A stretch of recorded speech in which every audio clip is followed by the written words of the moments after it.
Hello, Radio Paranormal fans.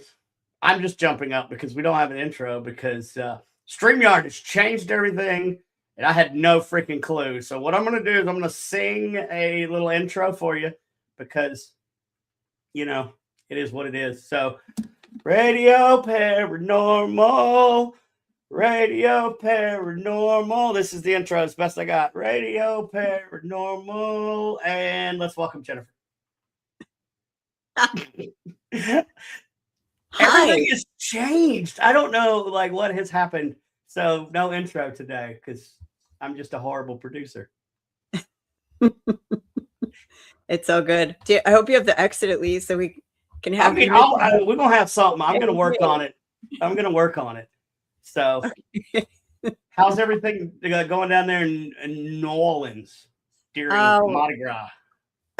Oh shit! We're all getting fat off a king cake. Did you eat the baby? Don't eat the baby. You're choking. You're not supposed to eat the baby. No. See, I'm from South Carolina, and I always thought whoever ate the baby out of the king cake became the king. And so this whole time, my old Southern ass has been up here going, I gotta eat a baby to become a king. Yeah, maybe that kind of sounds like adrenochrome. We can get into that later. No, we did Fan Fest last weekend. I tried to broadcast live. Someone said my shirt was on backwards. It was just because I was broadcasting live and the camera flips the words to a mirrored image. So I found that was funny. But cool thing happened. So I bought Chris. You know, if you ever watch Christmas Vacation, Chevy Chase has got that Blackhawks jersey he wears, right? Yep. And I bought Chris one of those for Christmas several years ago, but he found another one that is a Cousin Eddie theme. And on the front, it says Chicago Shitters, and then it's the number 2 and Eddie. Well, guess who was at Fan Expo? Randy Quaid. Of course.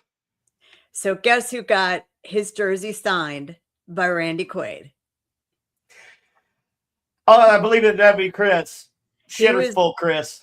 He had him right. Shitters full and Randy Quaid. They had never seen the jersey. They're like, where did you get that? We've never seen it. I'm like, please make him take it down. Please make it take it down. We have one of one. You know, we're so excited. Right. And then he got it authenticated and stuff. So we're going to get it all framed and stuff. But he was so excited. But he was a really cool guy. We sat and talked to him for a while. And then the guy from Reno 9/11 kept coming by our booth. He might come in a ghost hunt. He was pretty cool too. So we had a good time. Busy though. What's new with you? Other than trying to figure out all this new crap behind the scenes to make it look pretty, I'm not doing very well. But I'll tell you what, even though there's technical difficulties, our guest tonight has probably dealt with a bunch of technical difficulties before. Even ones that were a little paranormal. Quite paranormal. So you know what? I think we should let's push the Paracon real quick and then let's bring him on. Yeah. So New Orleans Paracon, I'm going to put the link up right now. July 31st through August 2nd. Putting the link up right now in the comments. At the Astor Crown Plaza in the French Quarter, the most haunted neighborhood in the entire country. Prove me wrong, folks. Prove me wrong. Tickets are at neworleansparacon.com. Packages. Oh, dude, these packages are amazing. They are pretty good. People always say, oh, these paracons and stuff, they're so expensive. Packages per couple start at $300. $300. And that's the hotel and everything, right? That is a hotel for 2 days, 3 nights, all of your GA classes and admission. And our guests panel is included in that price even. So you don't even have to pay to see this guy. Well, isn't there like a ton of general admission classes that you guys are doing? And and that maybe somebody like you is on. Yes. We're going to do a voodoo there. I keep forgetting I'm on a panel. I know, well, you do. You do. I am nobody compared to the talent that is and knowledge that is on this Paracon. So I can't wait to learn from the greats. So it's crazy. We've got a voodoo panel, a vampire panel, Native American year panel. We've got a pet psychic that's going to teach pet communication so we can be better pet parents. The whole thing is educational focused. While you can get your little snapshots with your celebs and stuff like that, it's more centered on being a better investigator, learning your do's and don'ts, learning how to use your abilities. Do you have abilities? Learning about different things that when you're investigating can make you a better investigator. Like when I encounter a Native American spirit, what do I do? How do I identify it? Same with voodoo. Same with demons. And segue into our guest, what if I come in contact with a haunted object? How do I that segue? Yeah. Look at me go. Yeah. What do I do? What's attached to it? What are the right questions to ask? So all of that is going to be talked about and learned at the Paracon as well. So vendor booths available too. And there's some VIP stuff that's available. You get a night with Patty Negri and Sam Baltrusis. A weekend. You get a weekend with them. You get to spend time with John Zaffis, who's one of my heroes. I fanboyed first time I interviewed him, and I know he's listening, but first time I interviewed him, I'm dialing back the fangirl right now because I have watched him since I started watching these shows. So yeah. So shall we bring on our guest? Who's our guest again? Who's our guest? Some guy named John Zaffis. Like he's a godfather of the paranormal. I don't know if you've heard of him. Yeah, I think I've seen him on like a show or something. I don't know. He might have been on a show or two, and he may be the greatest gift to the paranormal that I know of. So let's pick his brain. Let's bring him on. John Zaffis. Hey guys, how you doing? What happened? Hey, how are you? Okay. Are you staying inside to not get snowed on? Yes, absolutely. Unfortunately, I got to walk from the back door of the house across the deck over to go into the barn, but that's okay. That's worse. Do you build snowmen on the way? A few. Yeah. So if I remember correctly from one of your books, your office is directly over some haunted objects, right? Correct. Yes. So I want to ask you, what type of disruptions or anything comes from the haunted objects? Like, what does anything happen in your office? Is it sealed? I'm curious. No, that's okay. I find more disruptions from people than I do the items. But I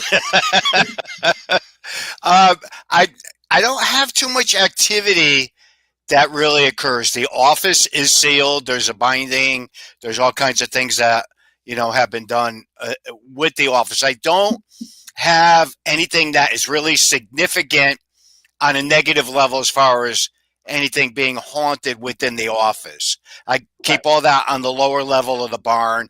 My office is upstairs, and there's a room next to it that was a classroom that unfortunately has turned into storage. So, I mean, it's gotten kind of crazy. I mean, people come in, they have all kinds of activity. They have things they pick up on, they get EVPs and things when they stop over. Because a lot of times people I know or anything, if they're, going through Connecticut, especially along the coast up 95 or back or forth, and a lot of times they'll just stop by, come over and just check out the museum.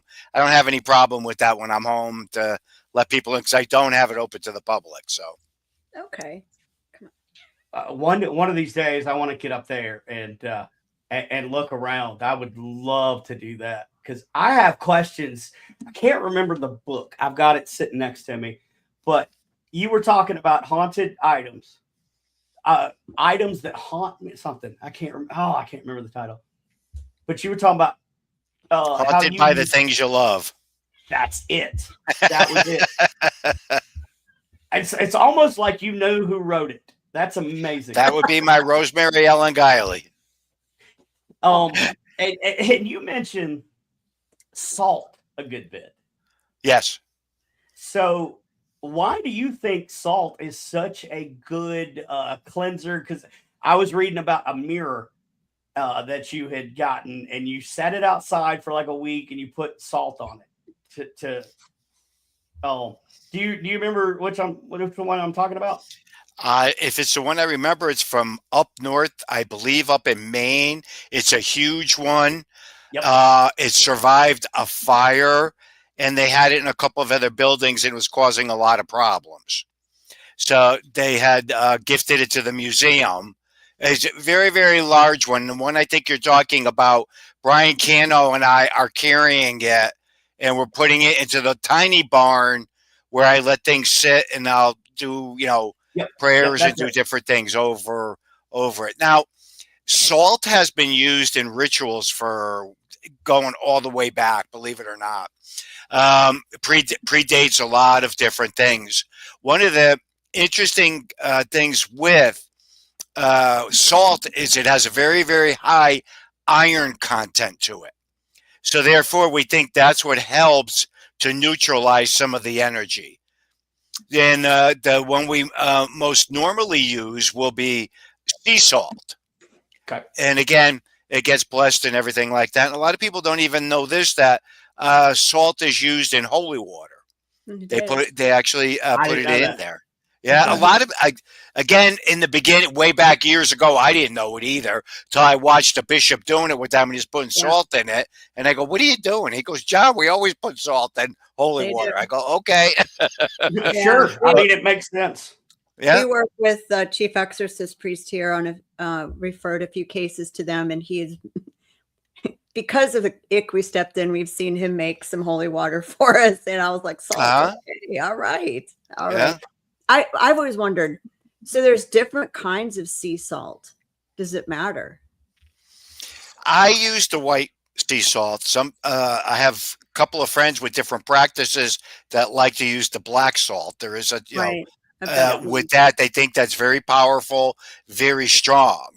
Which again, that it's a belief in. Again, do I think that it works? Absolutely. Again, I think it has a lot more to do with the minerals that are within our salt that help to neutralize different things. Mm-hmm. So that's how I view it and the way I look at it.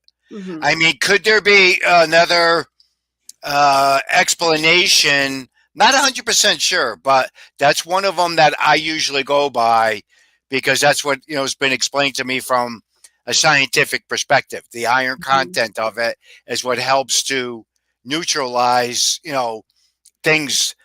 And actually, there's been a few experiments done from friends of mine that use salt in trying to neutralize different things.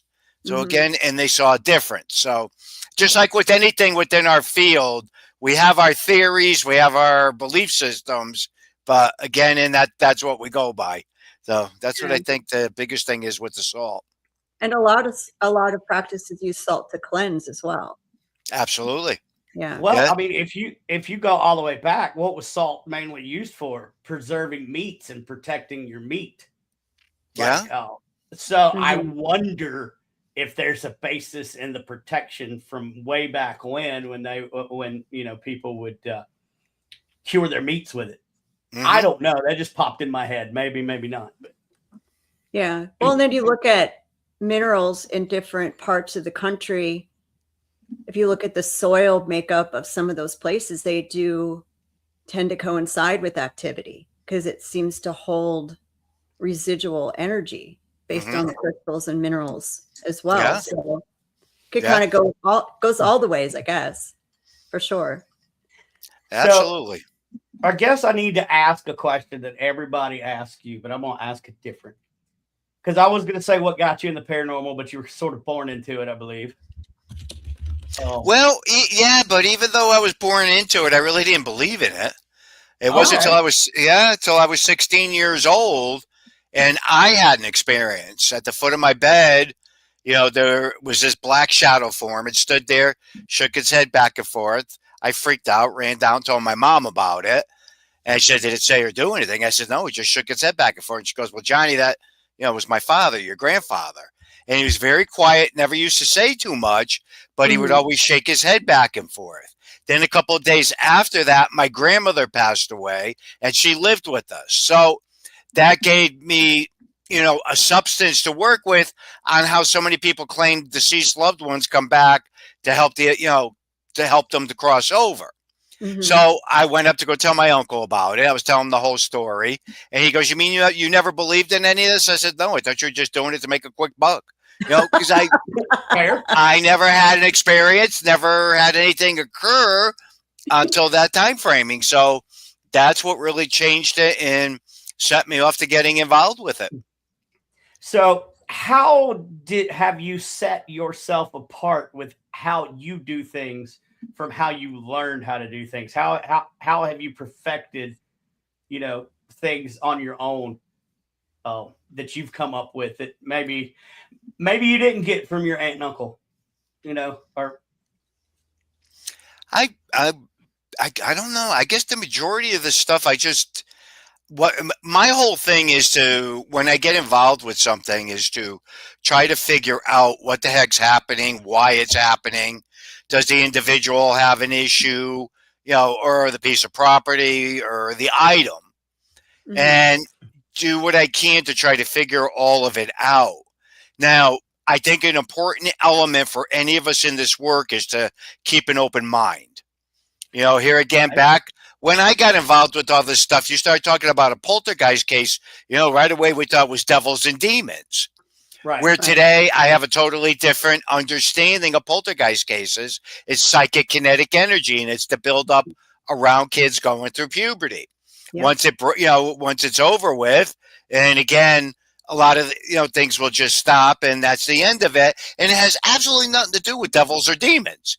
Right. So again, as long as you keep an open mind with our field, and you're able to still look past a lot of the different things. After 53 years, there's ways and views that I've changed on looking at things. Because if we don't do it that way, we're never going to advance. Never. Right. So that's one thing I think I walk away from, and look at it and try and understand why it's occurring and why it's happening. So I've watched a lot of investigators change over the years in that, and even for me personally, it's happened being around all of this intense energy, especially in the French Quarter in New Orleans, and even doing this, your abilities pop out. Has that ever, I mean, you said you saw your relative, was that just you were seeing them, or do you think over time, we'll call it instincts or whatever word you want to use, have you found that you developed some of those clairs abilities? I look more at it. I basically are summing it up how I look at a lot of this, because people say that to me all the time. You're very gifted. You're very psychic. I don't really think I am. I mean, if you asked me to sit down and read you, I'd bust out laughing. Me too. But I do, sometimes I'll pick up stuff around people or different things like that. I mean, can I walk into a place today and say, okay, this place is creepy. I feel something to it. I think something went on or something. Yeah. And again, a lot of times when interviewing people and saying and reacting to certain things, they'll go, oh, how did you know that?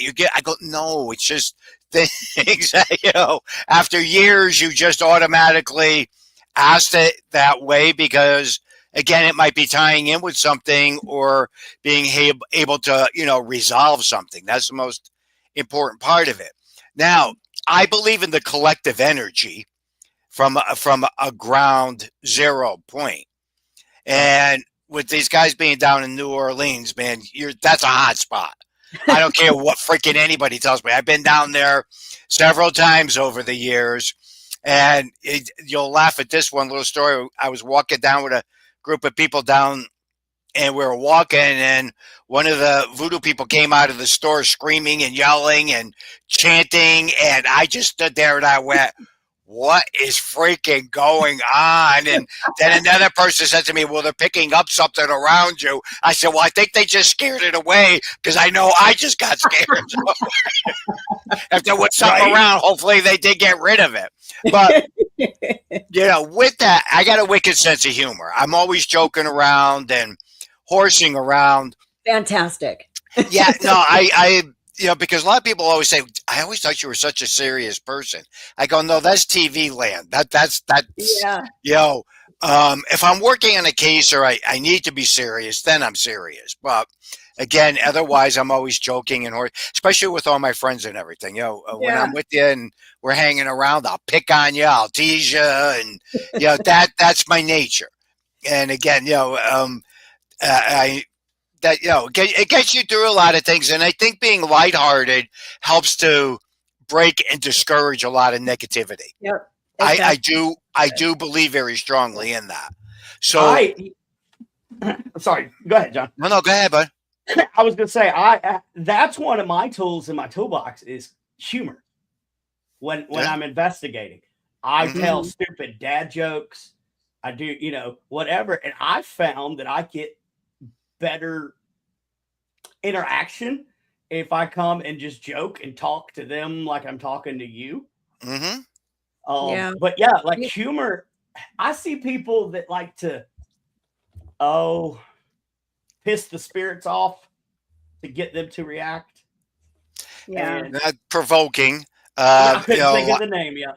Yeah, a lot of people definitely are very entrenched in that. My philosophy is, do I provoke? Yes, but depends on what the circumstances are to see if something's going to happen. I believe very firmly, if you got any type of energy and there's something going on or happening, you're going to get some type of reactions. You're going to have something that's going to occur that could give it to you. The best way I describe it is naturally when you're investigating. I mean, it's like all of us. I mean, I love going into the old prisons, the old forts, and all these things because you get a lot of activity in them without, anybody doing anything. So they're super, super, cool to investigate and do and have fun with. I mean, I think one of the craziest things is, especially today, is that a lot of times when I'm out lecturing at universities or colleges, kids want the lights to go on and off. They want the furniture to flip over. And I go, no. This is not a TV show. I said, because if that all starts happening, there better be a film crew somewhere around. But, Exactly. Right. Yeah. I mean, that's how rare it is for those things to happen. Yeah. So I think, again, with a lot of it, probably the way I look at things, especially if you're in an environment and you're getting a few EVPs, you're getting some type of reactions, you're getting things, that's very successful. And people go, well, geez, that wasn't really all that much. And I'll go, yes, it is. I mean, a lot of us will go to places and do things and have nothing happen. Yeah. And on the flip of it, I am very impressed when things like that occur and happen. Because, again, that's telling me we got something going on. There's something happen, quote unquote, on a supernatural level. So I'm very fascinated with everything. And a lot of times I get myself in more trouble than I do anything else because, if there's something going on or something, not so much today, but, many years ago, with different rituals and things like that. Oh, that's cool. I want to know about it. So, I'll go, I like to observe and watch things and see how things are done and how they're handled. I think that's probably one of the biggest reasons I am accepted in so many different practices out there. I'm not interested in, going after somebody for practicing different things. That's not my job. That's not what I'm about. Right. I want to know about it. I want to know how it works. I want to watch those rituals and see the different things, as they're being practiced and performed. I'm very intrigued with that stuff. Very. So again, I always tell everybody that that's an important element with our work. Be very analytical, and that's being open to everything. So doesn't mean you have to practice something if you're uncomfortable. No, that's up to you what you do and how you handle it. So again, when somebody says, "Oh, I got myself in big trouble," I'll go, "Well, what did you do?" They go, "Well, I went and watched this and did that." And I go, "Well, did you say or do anything?" They went, "No," but now no, you're not. You were just observing. You didn't do anything. Thus, how do you feel?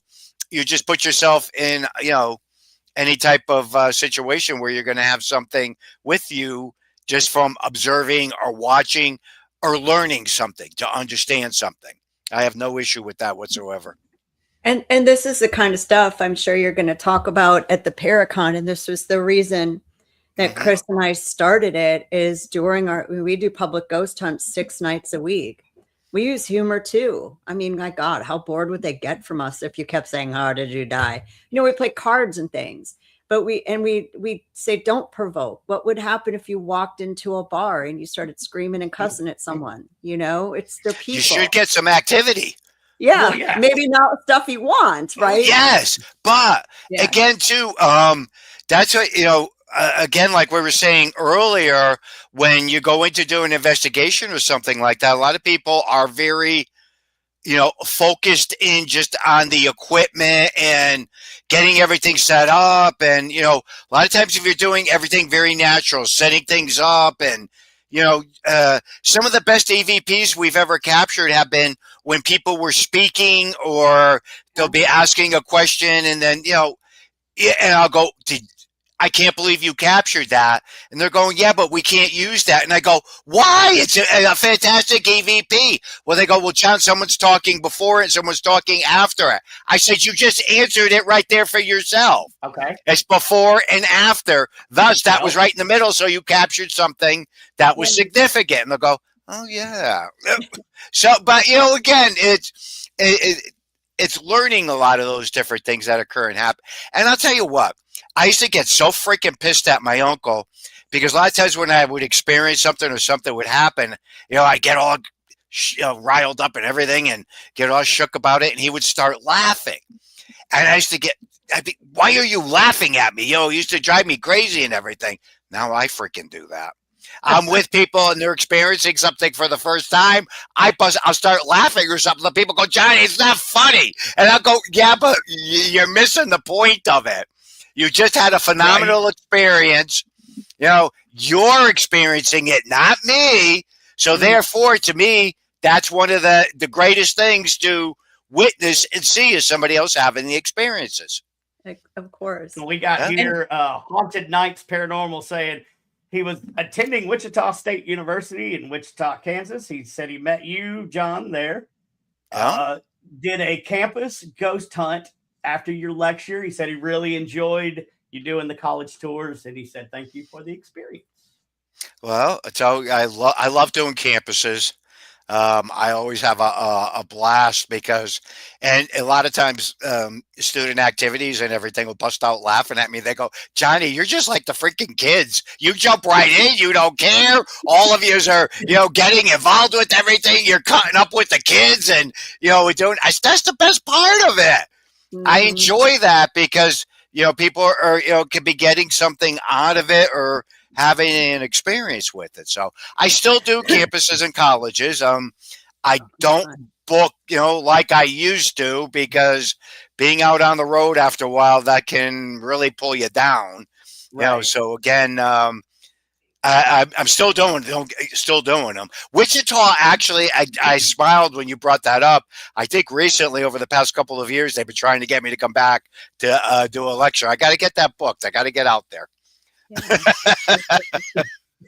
Also, for those of you that are watching, if you have any questions for John, myself, or Jennifer, or just anything, please post them in the comments and we'll ask them. So I would be remiss if I didn't ask this question from my wife. Because, yeah. So, and it's kind of a serious one, and I'm glad that she asked this. So she ghost hunts with me. She calls herself a baby medium. She's just learning and whatever. But she's had to step away because of autoimmune disorders and a lot of health issues. Okay. Because she just feels like she's vulnerable, a little bit more vulnerable, and just understandable. Yep. timid. So her question is there anything that would cause you to step away or step back, or have you had to take time away from paranormal? Oh, yeah.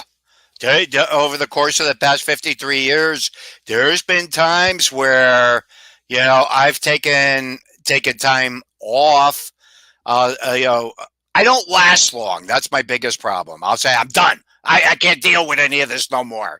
So, and I'll take that step back and be like, what am I doing? The phone will ring, or something will come up, and I'll get back involved with something or doing something. I don't really do it too much now, because it's more at that point. I mean, let's face it, guys, I'm at the tail end here, Yeah. and, I pick and choose a lot of the things I like to do or get involved with. And if I'm involved in a situation where I'm uncomfortable or something, I'm going to be more vocal now than I ever was. Not that I'm being ornery or being mean or anything, but let's face it, guys, we know a lot of people do some dumb shit out there. And if you're doing something dumb, I'm going to say something. I don't care. I shouldn't say I don't care, because I do care, or I wouldn't say anything, right? Well, yeah, right. But again, I look where before I would be like, I don't want to get involved with that. I don't know. I'll go, dude, what are you doing that for? What's wrong with you, man? Think about what you're doing. And, even if it's, I just will do that. And then they'll go, well, what do you mean? And I'll explain it. And I'll go, you're going to mess yourself up. Bringing me to the point where that tells me at least your wife is thinking. If there are issues, especially medical issues, you got to be careful. You got to be guarded. Because we deal with so many different things from a perspective, quote unquote, energy. Everything's energy. Right. And people do have that ability to know, the fact of it when they're dealing with that, and they know a person has an ailment or something, and somebody wants to start getting revenge or do something. Is it a possibility that something could be sent towards that individual? Absolutely. I 100% believe that does occur and can happen. So, again, I wouldn't say totally pull away from it, but I would be definitely guarded. And it sounds like, to be honest with you, she has sense with that. She has sensed what she's getting involved with. And if she doesn't feel comfortable, just pull way back from it. Well, thank you for that. I know that'll mean a lot to her, because, if anybody knows, you've been doing it long enough, and your advice is like gold to those of us that have grown up watching you. And so thank you for that. I know she really appreciates it. I do have a question. So your technique when you go into a case, is there a list that you go down? Let's say, like, let's check mental health. Let's check everything. Yes. Do you have it? Oh, absolutely. Yeah. Okay. Pardon me? Yeah. Now, so you have it written out. Yes. Within my group, the President group. Yeah. Because there's a lot of times, where if there's something I can't go or anything, it's like programmed. I already know what needs to be asked, what to look, what to look for and stuff like that. And a lot of times I find it where it's easier to do it from that perspective, because a lot of times things could lead into things to help that person be a little bit more comfortable. Because let's face it, when you're being interviewed or anything like that, just like if we go for a job or anything, we're a nervous wreck. Well, these poor people a lot of times are a nervous wreck too. When you start asking them a lot of questions, I mean, when you there's one of my nieces, Lord, you get involved with a lot of that, and you try to understand it. It's not clear cut, because a lot of times you could years back, especially, you would get done doing your interview and everything, and you could be throwing out a question or something, and I went, the person will look at you. Oh yeah, we did this big seance. Everybody got thrown all over the room, and this one guy. I go. You didn't think that was something important to tell, But a lot of times people don't think, and we all know that. I'm like that. I get very intimidated very easily, and I shut down. And most people do. So I find it to try and do it very relaxing, because that could help you. And like I just said, now with questions like that, I'll turn and look at the person and I'll go, you don't think that was something we needed to know? And they'll look at me and they'll go, well, I didn't think of it that way. And I'll start laughing, because again, all right, I'm grateful they just shared that, because that makes our job a little bit easier trying to diagram what the heck we're getting ourselves involved with. So again, that's an important element when investigating. People that are new to it, going by a list. A lot of people have online forms they fill out, and a lot of different things, to evaluate. To me, one of the most key things is interacting. I need that. I have to have that with people to get a feel for what we could be getting involved with. Got it. Okay? Because let's face it, guys, a lot of times, people are ticky-tock. I don't want to be wasting everybody's time, their money, and energy getting involved with something I think that isn't paranormal. Right. So again, a lot of key things, you could just ask that's going to answer so many things before you even jump into something. And another thing I don't believe in doing too, and a lot of people still do it, is that they want to keep going back to these homes 10, 15, 20 different times. I'm not in agreement with that anymore. I used to be, do you get something? And sometimes I think that could actually make things worse if it's multiple times. Unless you're getting a tremendous amount of activity and, you're getting a lot off of it and it's helping the person, okay, then I'll take a step back and look at that a little bit differently. Mm-hmm. And maybe that investigator wasn't the personality to deal with that spirit either, if they're not getting anything. It could be someone else. It could very well be. I do want to say real quick, are you sure you want to switch to YouTube so you can see us on your TV? By the way, say hi to Ron. Hi. Both of them. Those two are you sure you want to see us in 4K? I mean, Lourdes, I love her. So how could you not love the both of them? They're like family with me. I cannot wait to meet them. I have not had the pleasure yet. So those two are the first phone call we made when we said, I have a dream of a Paracon. What do we do? Those are the first two people we spoke to. Seriously, they really were. Because they're just amazing people. So something that we run into a lot on our hunts with the public, even people calling in with private cases, is the belief that demons occur a lot more often than what they do. So what's your opinion on why everyone jumps to demonic and maybe forgets that bad humans die too? All right. It's a difficult thing. Not so much today, but I mean, we were all I was brought up Roman Catholic. Okay. Yeah. Years ago, everything was devils and demons. If something happened, a person got scratched, a person got pushed, lights are flickering, a lot of these things, we would write off that we were taught. Well, we were taught not to believe in ghosts or communicate with ghosts, right. But again, getting involved with the work behind the scenes and realizing how much spiritual people and priests and all these people are involved with all this stuff, but they won't talk about it. But that's another whole show. True. Anyhow. Oh, it is. That's true. Oh, yeah. I mean, again, I've,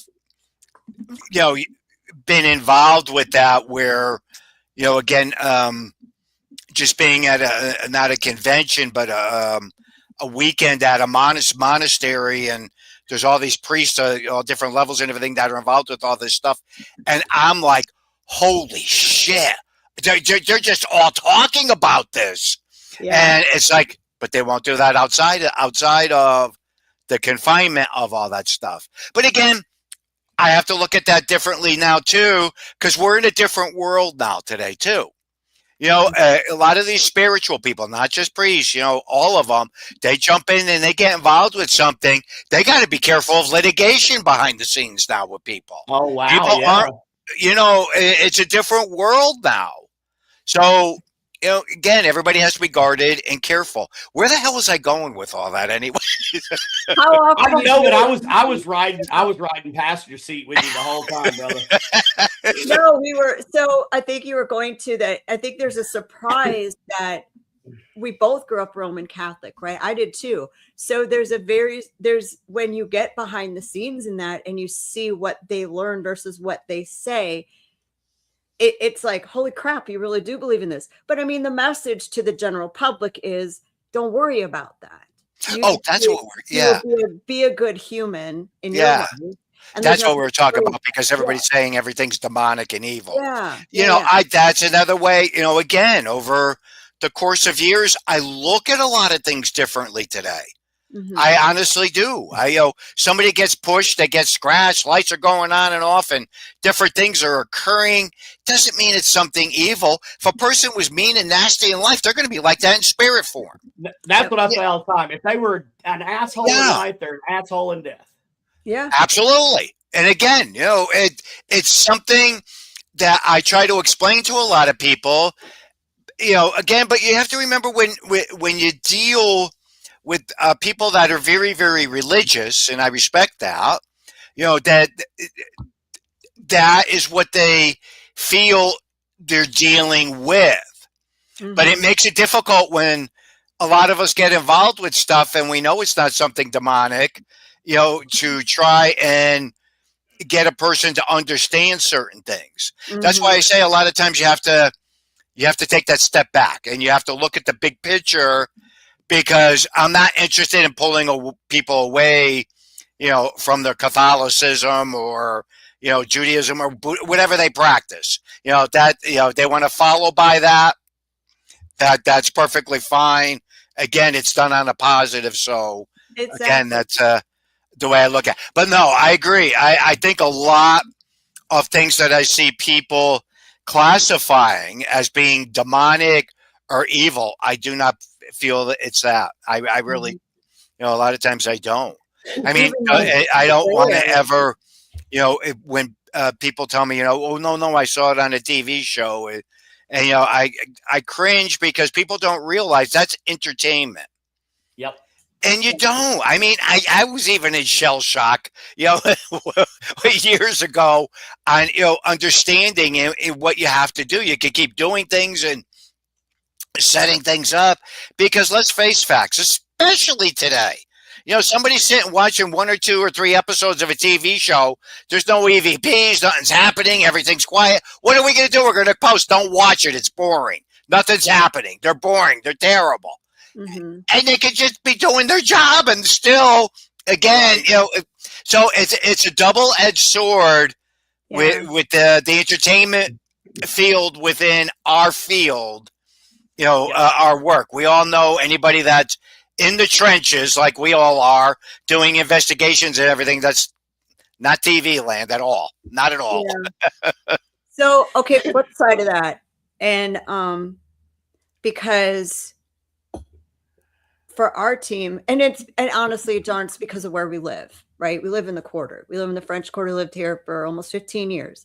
So we've dealt with a lot of different things. So we've seen the demonic. Mm-hmm. And I know you've probably seen some too. Have you seen the other side? Have you encountered something, an object, an energy that's been more towards angelic? And I ask you this because we're actually on a case we brought to the church to say, is this angel? and they're raising an eyebrow thinking that it might be. So have you, on the flip side, found or encountered something that was more on the, that's the balance of nature, right? Good and evil, right? Have you encountered something that was more on that good side? Even if You it's mean like the good side, meaning angelic? Yep. yeah, type? mm-hmm. Oh, absolutely. Yeah, there's so many encounters where I believe that angels have intervened with different things, and there's been different experiences that have occurred, because angels aren't these things running around with halos on, the big fluffy wings. Right. People, think that, that's how they are. That's not what angels really are. They're huge. They're the brilliance of light that comes off of them. And what they actually, they're not going to be coming down and helping you out, going kumbaya and everything like that. They come in, kick ass, and leave. Right. That's exactly what the angels do. Because I've been, several different times. Okay, here's a good one for you.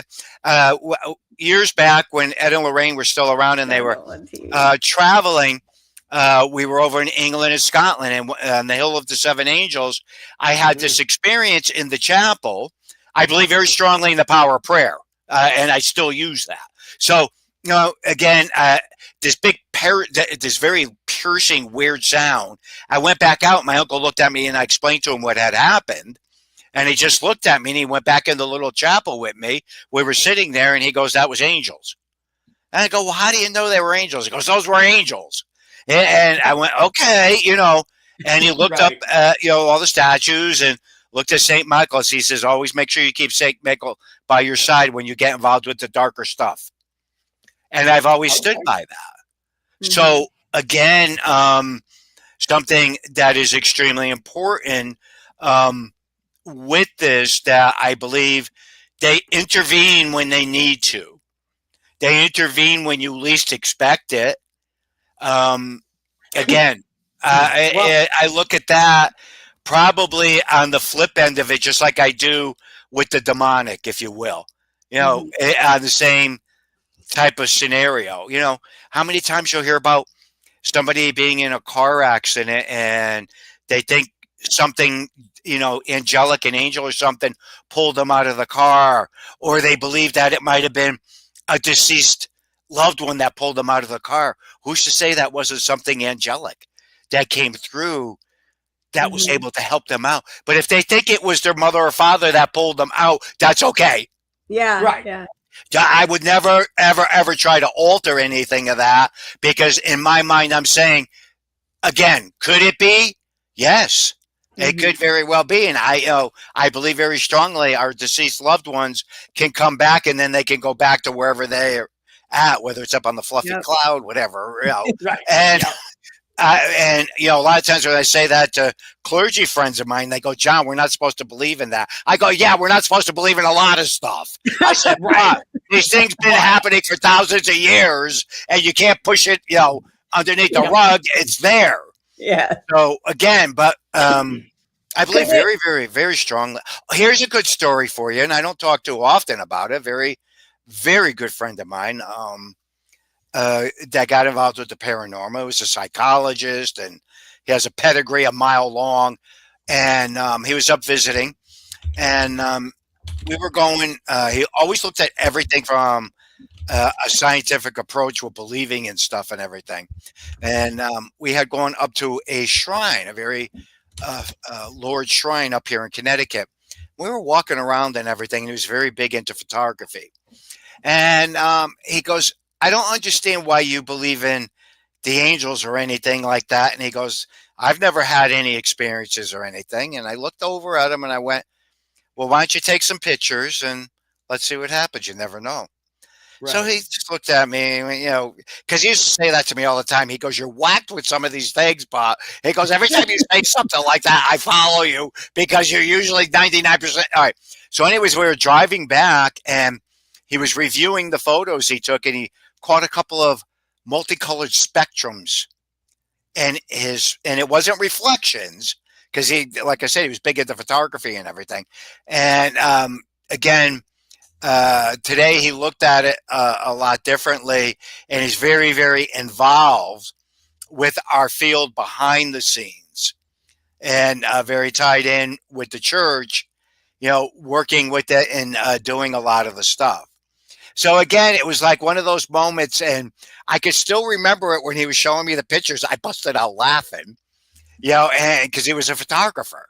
And I go, well, maybe it's a reflection or something. He goes, oh, shut up, old man. Just shut up. And then he would go back and forth, and it was just comical because I would start laughing more.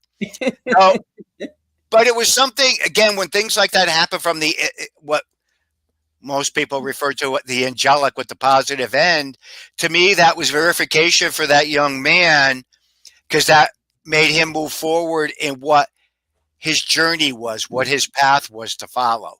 So again, there's a lot of beautiful stories out there when dealing with the positive, and it's just that most people don't want to talk about it.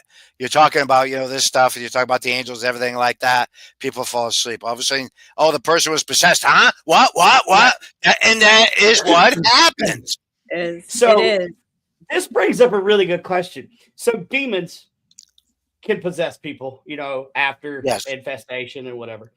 Mhm. Do you think angels can possess humans?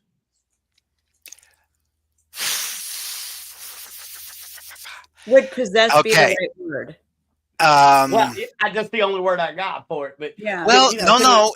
Okay, no, you're using the correct term, because possession, people have to, again, when people channel, they're actually becoming possessed. Yeah. They're bringing spirit into them. So again, yes. Do I think it occurs often? I don't know. But do I think that could be a good possibility that angelic could possess a person or something of that nature? I can't say no. I can't say yes. I can't say no. Right. But I can think of situations where, it could have very well happened. Because the belief is that demons are fallen angels. Well, they are. Okay. When we look at that, that's where it's important when we get into the demonology aspect of this work. It's very important to be very analytical and study so many different things, because we have what we refer to as jinn or jinn, which predates absolutely everything. Right. Again, they were here before anything occurred. Then we went into the deities, which a lot of the old cultures, practiced and, worshiping and everything like that. Then we came into organized religions, and they adopted a lot of that in and mishmashed all of it together for creating, I hate to say this, but it's a controlled environment. It's what Structure for sure. Yeah. Structure for sure. Yeah. I got to say that. I don't want the nun to smack my hands with the ruler again, so I better say that. But I mean, if you look at, so we in the study of demonology, you look at those, because they're energy still, no matter what you want to call them, they're still energy. They're an energy.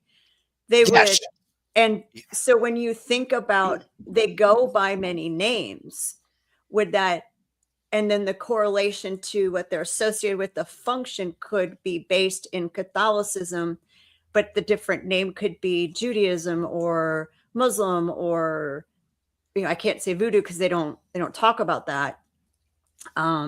So we might be talking about the same energy under a different name based on our practice. Very true. And the best way to answer something from that perspective, we are legion. Yeah. Which is multiple. Mm-hmm. So again, tied in from so many different perspectives, and looking at that, again, with that. Okay, here's a good example for something for you that I love. My uncle used to Ed Warren would get very much involved with a lot of things within this supernatural realm. Mm-hmm. Because again, the way they ended up portraying him, that he was this strict Roman Catholic, that's what he would use for his defense and, to help protect him. So again, but he was a demonologist, and he would get involved with all this and learned all that. I learned a lot of this stuff from him. So again, with all that, there's a lot of different things that intertwine in it. Now, we would be working on certain cases, not often, but certain ones. He would go, genie in the bottle, we're out of here. And I'd be like, what the hell is he talking about? But then he would go, we're not cutting no deals. And, again, now I understand all that now. What his way of looking at it and his philosophy of it. He knew exactly what was happening, knew what was occurring, but that was the way he dealt with it. Where today now we would go, okay, that would be, a gin case we're working on, and we need to bring someone in that does that, and they're prepared to handle that on what they need to do with all of it. So again, watching a lot of it and understanding that and bringing it now where all these things are intermingled. They're all intertwined, where I think you could be dealing with, something on a demonic level, or you could be dealing with something that, predates anything.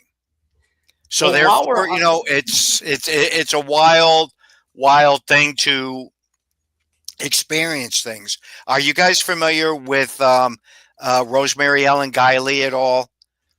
You might be familiar with her work. She passed away a few years ago. A walking encyclopedia, and her and I were like brother and sister. Anyhow, when she was doing her book on the jinn, she had taken me to this one location that she was researching, and I had gone out into the yard with her, and she goes, "Are you experiencing this?" And I didn't understand. And she said, "Look over there." And there were these big 15-foot like dark figure type things that were transparent. And I turned and looked at her, and I go, "Well, that's some energy coming up from the ground." She goes, "No, it's jinn." And I just got so taken back by it, and again, she was working with a couple of the scholars in the field. Anyhow, that was one of my major exposures to actually witnessing something that was jinn, but not to fear it, but like she said, you have to respect certain elements of our field, and which is very, very true. Yeah. Very, very true. And a lot of people don't do that. When they see certain people doing things or anything, they'll, freak out and, go crazy, where I don't, because I'm like, "Oh, cool. What are you doing? Let me see what you're doing."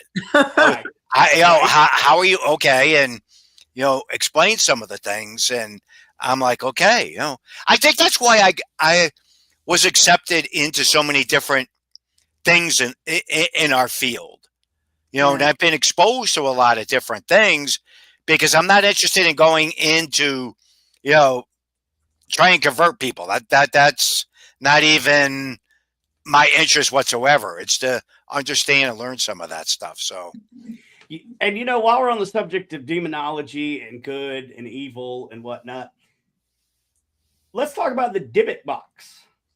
Oh yeah. I mean, so you just tell me what you think. What is the Dybbuk box? What's in it? Because people who practice Judaism, this kind of stuff is they don't talk about it. Okay, because all right, when we talk about the Dybbuk box, the original creation, if you will, comes from Judaism. They believed in putting things in there from a person and sealing it up, because you have to remember, in Judaism, they don't believe necessarily in devils and demons. No. But they believe that spirit could be very mean and nasty and ruthless. So they would put things in these boxes, seal the boxes up. And again, that was it. Boom, boom. All of a sudden, it came up where the Dybbuk box was created to put devils and demons and all this other shit in these boxes that really, it didn't come from the Judaism culture to that point. Now, I have several Dybbuk boxes myself. I have 3 or 4 that I've never opened, and I'm not opening them. I'm just not. And I have 3 or 4 that are opened that, I have one that's really pretty cool and original from this family I worked with. Now, they were all these boxes were supposed to stay in their families. They were never supposed to leave the families. Cultures change. People move on. The kids, in Judaism, they don't want to keep their ancestral Dybbuk box. They don't want to keep that crap. Just like, a lot of people don't want to keep, the knickknacks from grandma and grandpa either. So, but again, it's the nature of it. And today the box is created, and therefore it does exist, and it is a real thing today.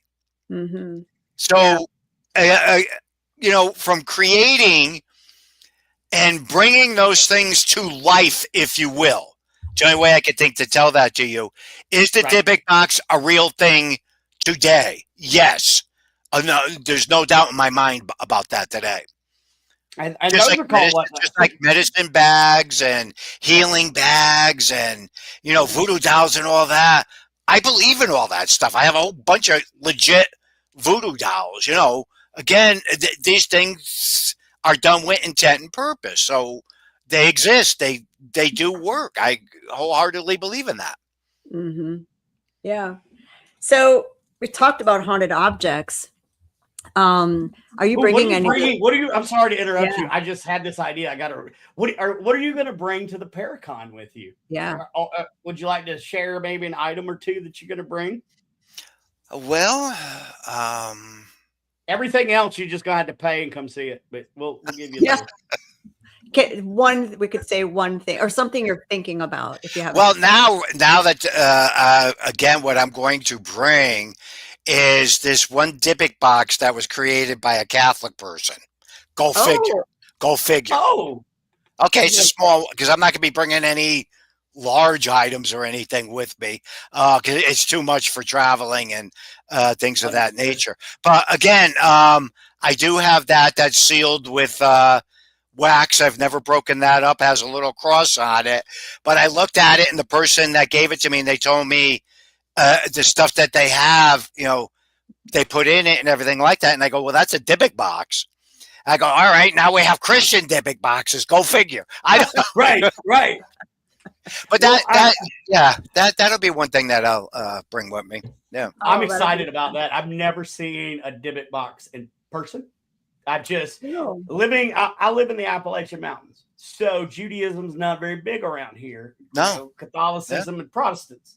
So there's a lot of things. Like, I've never been to New Orleans. I'm looking forward to going down there and getting. Oh, you're gonna freaking love it. You're gonna love it. So excited. And the Paracon is going to be, like John, you were saying, an opportunity to learn. Just because we'll say you're Roman Catholic or Baptist or whatever, you're going to have the opportunity. If you're going to listen, I'll never advocate for anyone to get into this field and be an investigator. It's one of the most dangerous hobbies you can have. But I'm never going to stop anybody either. Mm-hmm. So the best thing we can do is give you education and teach you proper techniques. So you're going to have the opportunity to ask people who practice voodoo about it and learn about it. People who practice a spiritual practice that is vampirism. It's not what we see on TV. And you're going to have an opportunity to learn. Brandon, you're going to be talking on the Native American panel. We're going to have some elders. When the heck do you ever get that opportunity? It's all about us.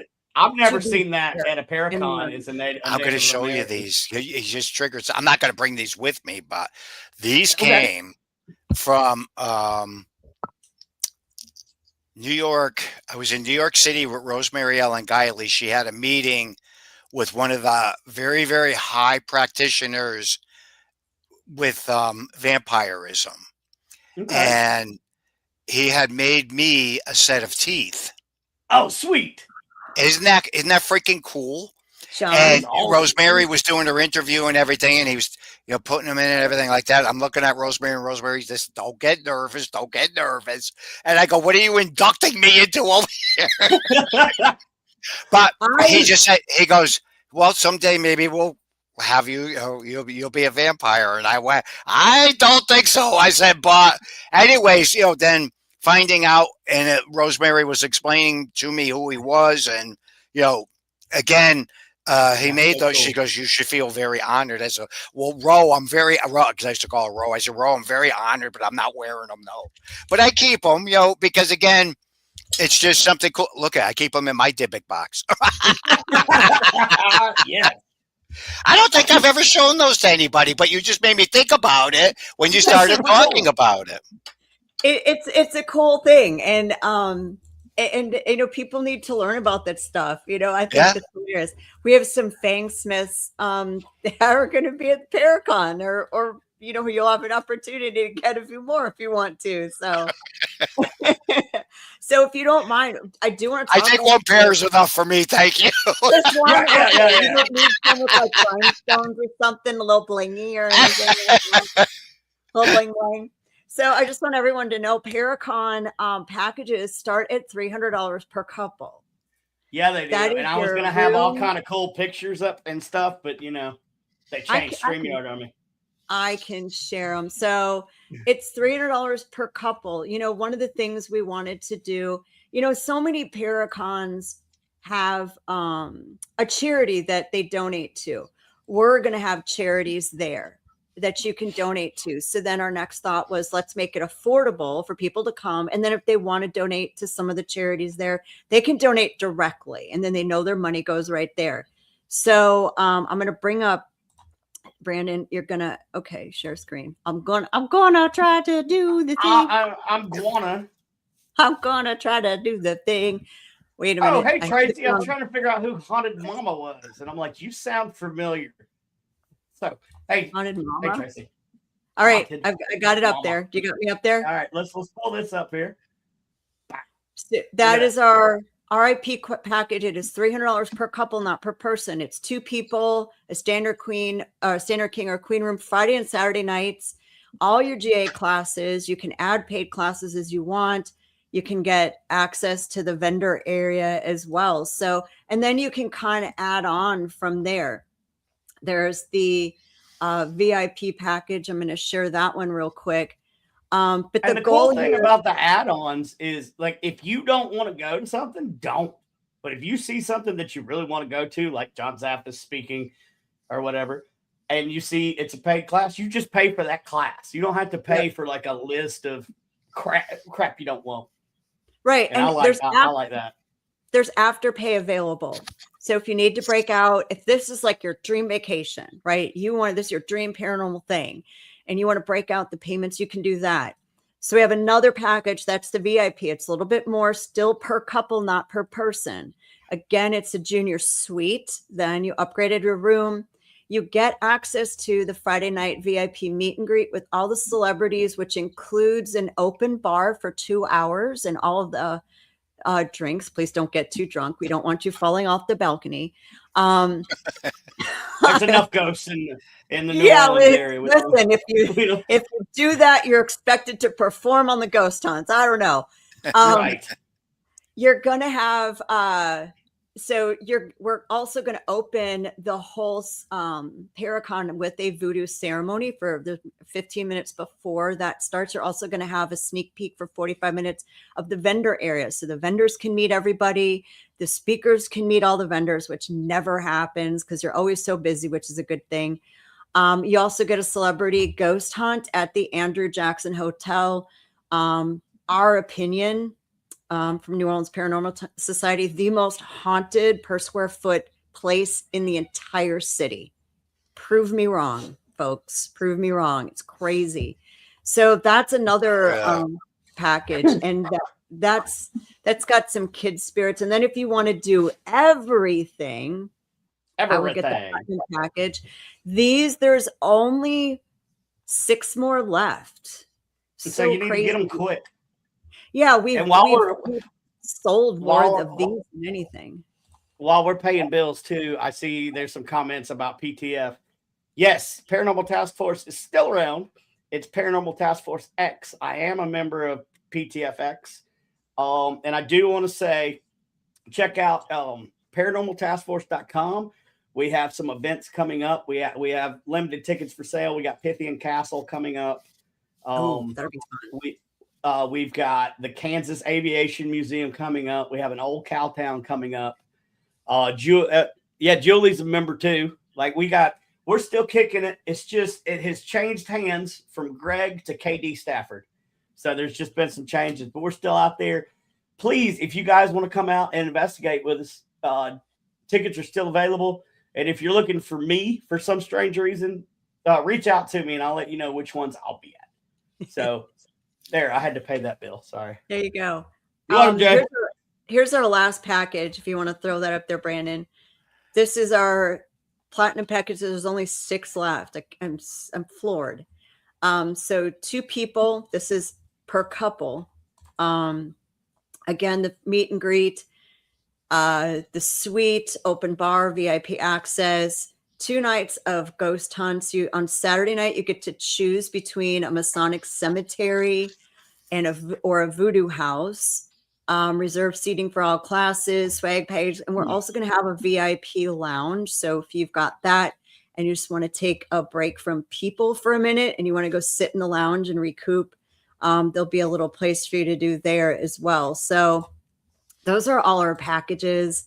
Again, we tried our best, all of those per couple, not per person.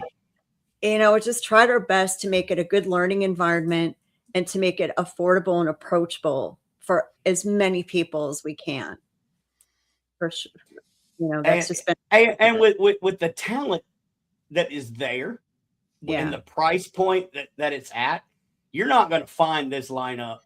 You got Father Bob Bailey, you've got Dr. Father Kenneth Torres, you've got the Godfather himself, John Zaffis, you've got Lee Triana Terry Brown coming and teaching, and she teaches some amazing classes. You have Sam Baltrusis, you've got Patty Negri. And you've got John's niece. We got Ron Iacovetti and Lourdes Gonzalez. They're going to be doing classes on their digital seance experience, which we were very fortunate to experience a few years ago when Ron was first working on it and he brought it here. So that technology on its own is groundbreaking in this. Phenomenal. And I'm glad you said technology because that leads me to my next question. So we met a couple of years ago, and we ended up giving you one of our ITC devices, our Inkbox. And then, kind of went back and forth. So what do you, besides using yourself as an instrument, what technology have you bonded with and learned to integrate, if any? The majority of the time, it's just using the app on the cell phone, the ghost box thing. Okay. I like the one that doesn't have all that, all the noise, because I can't deal with it. So that I put, do I believe everything and put 100% stock behind any of that type of stuff? You can't, but it's Ecovac, if I'm saying it correctly. I don't know. Yeah, but it's the original. Yeah. Okay, it's the original version. I use that a lot of times because I get some good results from it. Now, I've been with, many people that use a lot of the different equipment. And that's like what Ron and Lourdes, I'm going to go back. We were at the Shanley Hotel. And it was in the beginning stages when he was developing some of this. And we were sitting there and I'm intrigued by everything, and we had this woman that came through. There was like 7 or 8 of us sitting there. They're killing us. They're doing, they're killing, talking in this foreign voice and everything. And if you're around me, you'd understand it. I'm just sitting there and I'm going, all right, nobody else is hearing this. What am I freaking cracking up? Nobody's reacting. Nobody's doing anything. And Ron, he'll sit there with such a, straightforward, not even reacting to nothing. So finally, I just turn and look. I go, please freaking tell me somebody else is hearing this effing shit. Right? Then 3 or 4 people popped up and they went, yes, we're hearing it. Dan Produce was there. And a few of the other people, Sandra, they were there and experiencing it and stuff. So, and it took me back because it was like, oh my God, we were picking up on the beginning of Ukraine when things were happening over in Ukraine. Oh, wow. I went freaking nuts because then I was just like, this can't be happening. And then Ron was explaining certain things. I'm like, No, but you got your old lady. She's screaming and yelling. Everybody's getting killed and everything, and we're all hearing it. Yeah, I was freaked out over that. I was so freaked out. Sam got freaked out also, and him and I, we had gone out, and we were on the porch at that point in time.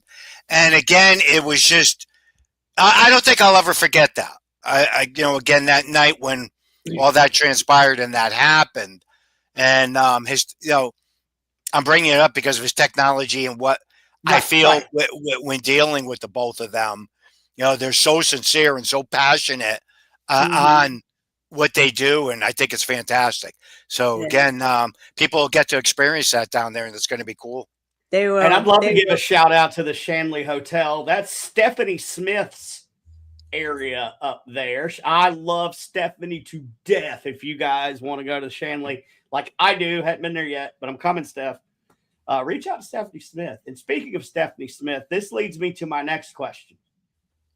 In all your years of paranormal collecting, how many prosthetic legs have you found in closets? I knew he was going to go One. I still have it. I completely freaking forgot about that. I bust out laughing because a lot of times again, unfortunately, it looks like hoarders, with the exception of the downstairs part. The classroom, boxes are piled up to the seat. Anyways, and I'll pull something out every once in a while. I'll go, oh yeah, and I'll start telling the story, and somebody will look at me and they'll go, oh my God, what a story with that. And I go, yeah, and I'll throw it back on the pile. But it's just with that, but I completely forgot about that. Oh, I brought it up to Brandon. I'm watching the episode. I'm like, please let it be haunted. Please let it be haunted. Please let it be haunted. And it's like, yeah, we wanted the leg to be haunted.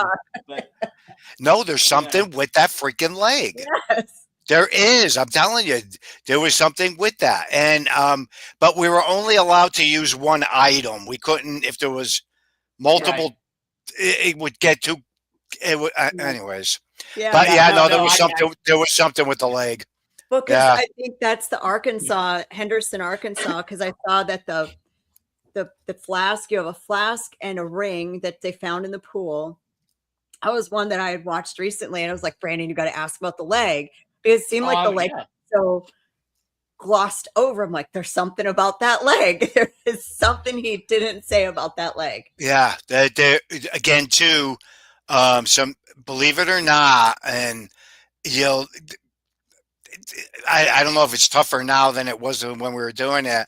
A lot of items you had to be careful. You couldn't even put them on because of trademarking and copyright. And it would just get so crazy because then you'd have to deal with all the attorneys. And, the third season I got involved with, helping to produce. I was a producer in it and got to be involved with all the different meetings and things that go on with TV shows and everything.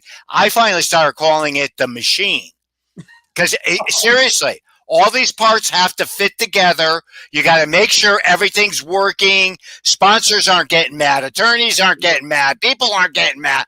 It's unbelievable. Yeah. But, again, if people say, well, it's your show, you could do whatever you want. I'll go, do you work a job? Yes. Do you work 9 to 5? Yes. Do you have bosses? Yes. So did we. Yeah. So, and people don't understand that. They think because you're on TV, you can do whatever you want. Yeah. Hell no. I was honored to film for Monster Quest new season. And that's the first time I had ever done anything. And holy crap, that other side is a beast.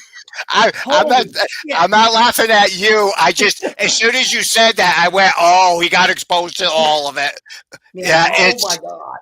Yeah. There's a lot. There is. And again, I'm sure it's probably even worse with paperwork now than it ever was before. I'm sure, because you got to be so careful with everything. So understandable.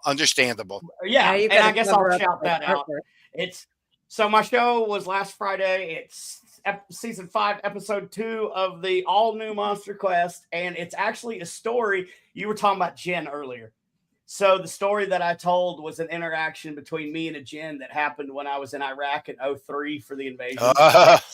So, and there's 2 jinn stories on that episode. One in the front, but I don't call mine a jinn because mine happened in Saddam's palace right next to the ancient city of Babylon. So I'm tying that into Babylon.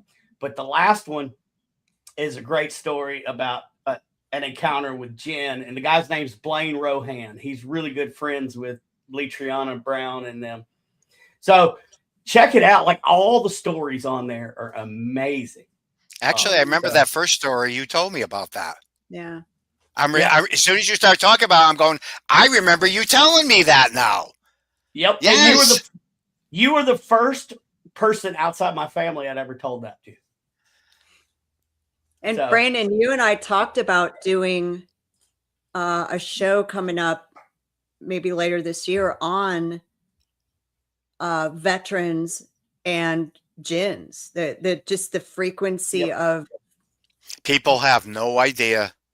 No, because again, that's part of. I think that's a fantastic idea that you do that. Some of the trauma between all the regular trauma, then dealing with all of that. Some of the stories that I've heard from some of these guys, I'm like, it's just unbelievable. It's ancient, and the ancient tribes. Who knows who they or what they were dealing with 10, 20,000 years ago that they're still dealing with that we don't have over here in the West. And look, combat scared me, but I was trained for that. I was ready to die. But some of the paranormal encounters that I had over there was truly terrifying. You know how many times I've heard that from? It's amazing. I was dealing with this one guy way up in the ranks, and they were going back and forth. And as him and I were talking, and what traumatized him more than anything is they had entered a holy area, and then they had gone underneath because it was this crazy thing. And he said it was like they disturbed this hornet's nest of jinn. Yep. And I'm listening. It was a captain or something. And he was explaining all of it to me. And he goes, but I felt I couldn't do anything. I couldn't protect them. I couldn't do anything. I was like, my God, how horrified he was over this whole thing. And he goes, you're not going to believe how many of them had to go into counseling just from experiencing some of this stuff. And I go, oh, yes, I would. I said, yes, I would. Counselors are going to believe them. Well, after I retired medically from the Marine Corps, I downward spiraled into alcoholism and depression and suicidal ideations and suicide attempts. I've got 3 suicide attempts. But once I heard a VA counselor mention a jinn attachments, that's when it kind of hit. And a lot of us came home. That's why we can't leave the war, because the war came home with us. But it wasn't the physical war. It was the paranormal part. Because we were under spiritual warfare as well as physical warfare. Yeah. It's unfortunate, but it's a very true thing. And like I said, the amount of military people I've dealt with, I mean, right down from ground all the way up. Yeah. Right. And I think that captain, I think that story and the counseling sessions that we were involved with were so hardcore, because then it was to the point where he couldn't convince himself, were they dying at the hands of jinn? Were they? It was just, it was so mind blowing to hear and listen to what that, just him alone talk about what everybody had gone through. And he goes, John, the worst thing is what most of us were taught not to talk about all of it. We're told not to let all this out. And I go, let it out. You have to let that stuff out. Mm-hmm. Yep. So again, until I started letting it out. Like now, luckily, I'm coming up on 5 years of sobriety. I mean, we're getting it. Congratulations, bud. Thank you. I'm going to tell you, that's the second hardest thing I've ever done besides war. And, but you don't know. And your mind play is my mind playing tricks on me. Is this That's really the worst me? part. Is this really me talking like shit to me? You know, and, you know, it's, you know, unfortunately it is what it is, but, until I started talking about it, and if there's any veterans watching, look, ain't no shame if you was attacked or whatever, but until I started talking about it, I didn't start to heal. So, I mean, it's very important. And there's people out there that believe us. Look, this is the godfather of paranormal, and he believes. So yeah, if nobody else believes, he does. I've shared this recently several times when speaking years ago. Had a bunch of military people show up here at the house. And again, I didn't know what the whole thing was about or anything. And they were all the different branches of the service, but they were in civilian clothes. But yes, sir. No, sir. Yeah. I mean, you know what I mean? You know, right? Yeah. Well, so it was all these questions, and they were filming it. And I'm sitting there saying to myself, what the hell is this all about? So we did it and everything like that. And then they got done and they're wrapping up. I said, are you going to explain to me what this is all about? And they go, we can't talk about it, sir. We can't talk about it. Right. So I'm like, you just had, dude, come on, that ain't fair. And he goes, I'm sorry, we can't. Then one of the other guys turned and just looked at me, nodded his head, and he winked. And I went, oh, I'll hear from him. But it had to be outside the.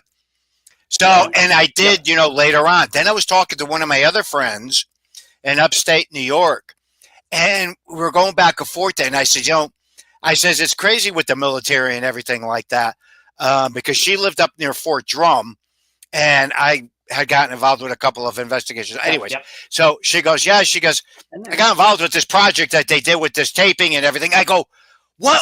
I said, so did I. And we talked and we got into it. She goes, John, that was a training tape. I went, what? She goes, it was a training tape. And I'm talking years ago.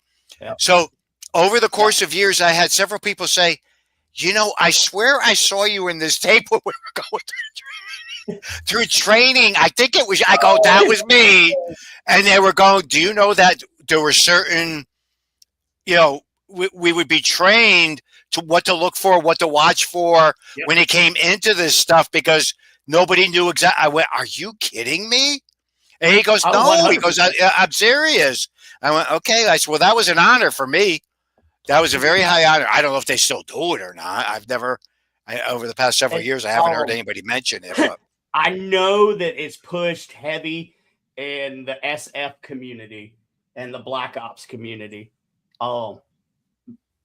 I don't think I've ever seen you at a tape, but I'm going to make some phone calls and I'm going to see if I can't get that tape and we'll play it down in New Orleans.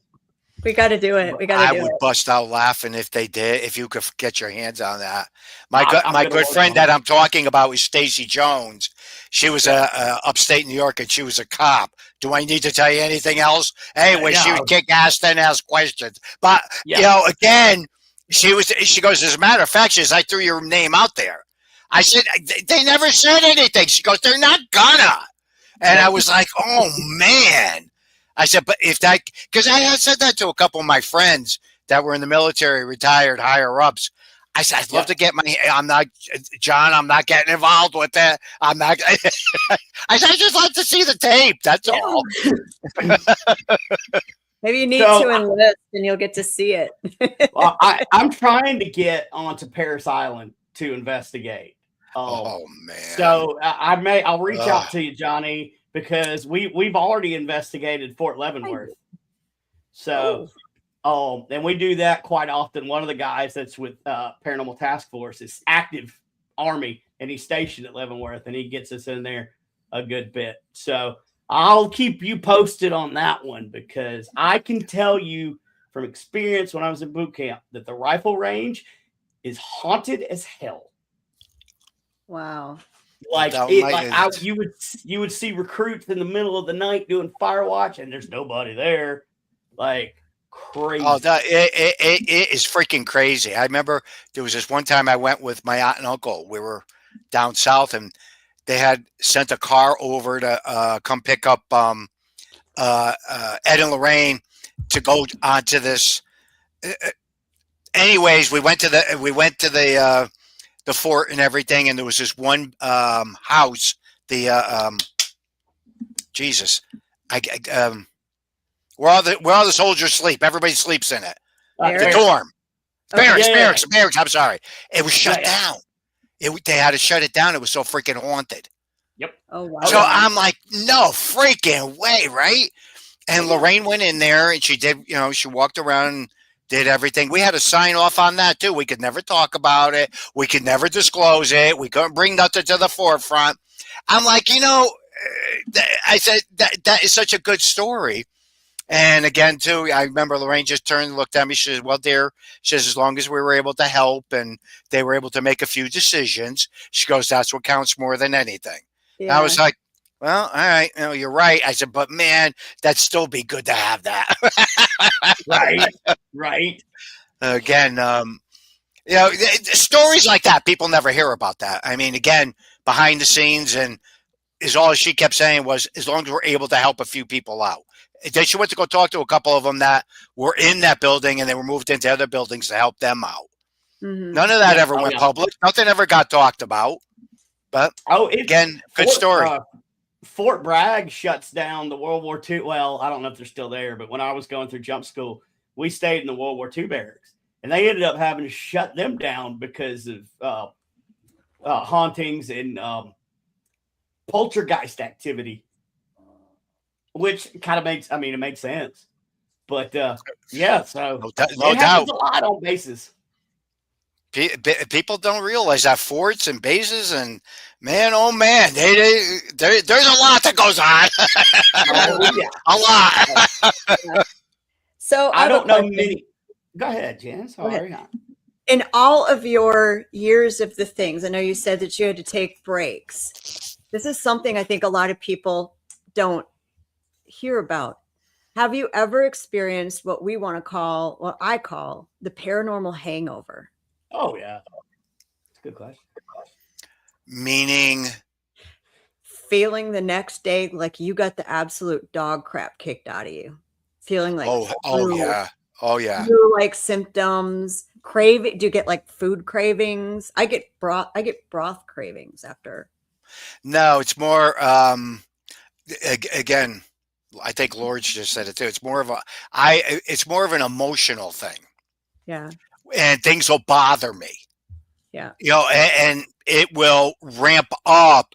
And that's when I know I have to take that step back a lot of times, especially if I do a lot, not so much these days, but when I would get involved with 2 or 3 or 4 really negative cases, that would really wipe me. It would really affect me a lot of times. Where, like he was saying, am I hearing shit in my head? Is this stuff happening? Because a lot of times you don't know, so you got to take that step back. Because again, energy is energy, and that's how it affects people, especially when they get involved with it. So yeah, that's a good way to look at it, as being a hangover. Yeah. Yeah, they don't realize that you're gonna feel bad. We've had a few people that have provoked before we could get to them and say, stop that, not the spirit to do that one too, that they've thrown up or felt like they've been choked, or we've just said, you messed up, they're not done with you. Do that. But I mean, I've even had it happen. So it's something that I don't think is talked about a lot in the industry, because and what's your take on this? One of the best qualities you can develop as a paranormal investigator is your self-awareness. Yes. What's me, what isn't me? Now, here's the biggest problem, especially with guys. Guys aren't going to want to admit to that shit. Mm-mm. Again, right. And It's the way we're programmed. Now today it's a lot different. You know what I mean? We talk. We're more open, and we're able to do that. And again, we're in a different environment where years ago you didn't talk about that. No, that didn't happen. Nothing occurred. Blah blah blah blah. Where today now, I have no qualms whatsoever saying, did I get the shit scared out of me? Yes, I did. So again, I got scared. Did I run out screaming or something? Probably some, different points at times. There's been times where I went, whoa, I'm out of here. Yeah, now I will.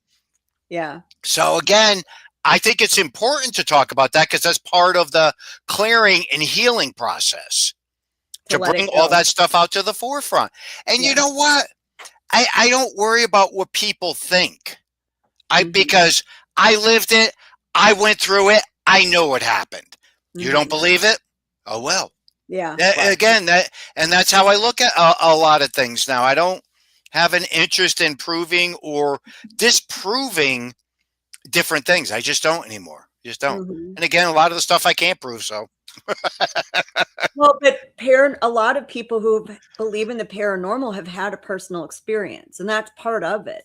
It's something you've seen that I looked for this to debunk this, or this was not a part of the conditions, where someone else could look at a video or a photo of you and say, oh, well, you're an idiot because it's this, but you weren't there. You don't know. Well, I think even more so today, again, you just got you have to keep, I don't know. I'm trying to explain this without everything can get debunked. There isn't anything that can't get debunked. I don't care what it is. Jesus Christ can come down and you can film him and people will debunk it. That wasn't really a good example, was it? But anyway, I get it. I get it. Right. No, but you're never going to have a piece of evidence that everybody's going to agree that's all paranormal, that that someone isn't going to say, oh, it's not that, it's this. Yeah. I mean, more so today, you go through that than we ever did. Don't get me wrong. There's things from the past that we have out there that have been debunked. And I'll sit back and go, son of a gun, you're right. Okay. If you're right, then it needs to be corrected. And I don't have a problem with that. But there's so much that happens with the parent. That's why I always say the supernatural is the supernatural. We can't prove, we can't disprove. But if you lived it, you went through it, no one's going to change that. Yeah, that is you. And again, I always tell people too, I had the worst experience and I got thrown across the room. I got bitten up and all this happened. Well, when did I think it happened? No, you remember the day, the time, the month. You remember everything. If you had a legit experience, you don't forget any of that. You just don't. You don't. Yes. You don't. I mean, I can tell you the exact time when I was in Saddam Hussein's basement when my thing happened. I mean, I know because I've thought I felt helpless before. I was homeless when I got out and did the whole 9 yards. I was never as helpless as I was when I came face to face with the jinn. And you remember because it changes your soul. Yeah. Yes. Once, my uncle used to say this all the time, and again, one of those things that once you've been touched by the supernatural, it'll never go away. Never. And I used to look at him and go, yeah, that's crazy. That's crazy. But he's right. Once you've experienced something, once you've had those encounters with something positive, negative, it doesn't matter on the supernatural level, your life, it alters you, it changes you. And he was right. He was very, very right about a lot of that. And again, I used to, because I was a little punky kid. I'm not going to tell you I wasn't. And a lot of it, I look back on it, I can understand it. I just didn't understand a lot of times the way he would try to explain things. Right. So it was an interesting curve to understand it later on what so much of it meant. Because again, somebody will say, here's a good example. A good friend of mine, he got out of the paranormal. We worked together with Ed and Lorraine, blah, blah, blah, blah. He came up. He'd been out of it for like 15 years. He came up to visit. He's sitting here in my office with me. Boom, boom, boom, coming up the stairs from down below. A whole bunch of noise got made. It sounded like a door slammed. I was on the phone talking to somebody. Well, I had to turn and look this way so I didn't bust out laughing, right? So I got done with the phone call and everything, and I looked over at him, and I went, what? He goes, you didn't hear that? And I go, yeah. He goes, you're freaking numb to everything now. He goes, I can't believe it. I go, well, what are you going to do? Walked up the stairs and touching the boxes. What do you want me to freaking do? You know, Right. Right. And he goes, I can't believe you're so numb to everything. I said, you get numb to this stuff. You just do. You look at it like a doctor in an ER. It's the only way to look at it. You get in a situation that's, I mean, people ask us about when's the first time you met a demon? Oh, by accident, because I made a lot of stupid decisions as my being a new paranormal investigator, you know, and I went in a case and I didn't do my research and we didn't think it could be what it was. And I have a burn mark on my arm that will never go away from that energy. You will never, but you do. They're like, were you scared? I'm like, you know what? In the moment, you can't. I don't even think about it in the moment. You got to just do. Yes. Yep. See that? My uncle always said that was a saving thing for being a researcher. Because he used to say that to me all the time. He goes, you don't react. He goes, you don't, he goes, you do what you need to be doing. Mm-hmm. And then he goes, 2 or 3 days later, you'll pick up the phone and call me up and go, I can't freaking believe we just went through all that. Blah, blah, blah. Yep. And he goes, you cry, that's one of the later. You cry later. once I sit back and I start poking through it and thinking about it and dissecting it, I'll go, oh man, but that's, I'm the same way, do the same thing. The other thing too is, again, when a person is being delivered or an exorcism is being performed, I don't do them. I assist in helping with them. And there was Bishop McKenna, he passed away now, but I worked a tremendous amount with him. And I curse like a sailor. I don't care who you are or who's around. I don't. Yeah, same. It was one time, I laugh about it now. There was one time Bishop turned and looked at me. He went, John? I went, yeah, Bish, because I used to call him Bish. He goes, is there something wrong? And I go, why? What's wrong? What's wrong? He goes, there's no profanity coming out of you. Do I need to pray over you? Ever since then, I busted out laughing, and I went, oh, man. I go, I love it. But he paid me a very good compliment on top of that, too. And he goes, you're just like your uncle, because your uncle swears at everything, too. So, yeah. So, all right. You told us you cuss like a sailor, right? So we've got some questions that are just off the paranormal. Are you ready? Yeah, this is the fun, stupid part of the show. Okay, Tom, I'm ready. Okay, so we'll start with an easy one. Brandon, I know you have yours. If you could be a flavor of ice cream, what would it be and why? Chocolate, because I love chocolate ice cream. Chocolate. All right. Just plain chocolate, or were there like plain chocolate? Plain I love plain chocolate ice cream. Awesome. Okay. Brandon. All right. We're gonna ramp it up a notch. Okay. So I started off with the easy one. For 24 hours, you have to be chased by an animal. And after 24 hours, if you survive, you get $10 million. But the animal is indestructible. Which animal are you running from? First thing that popped into mind was a gorilla. Oh. Holy shit. Okay. All right. Let's go big. Go big or go home. I'm good. I'm good with it. I like it. All right. So on the subject of animals, if you were going to be portrayed in an animated feature as an animal, what would it be? I want to be a dog. You were going to say puppy, weren't you? Puppy. I was going to say puppy. Like golden retriever? Huh? Like golden. Oh, probably a terrier or a Shih Tzu. That's what we had. When you get older, you get the smaller dogs. When I was young, I always had shepherds and everything, know. But now we just have the little rugrats now.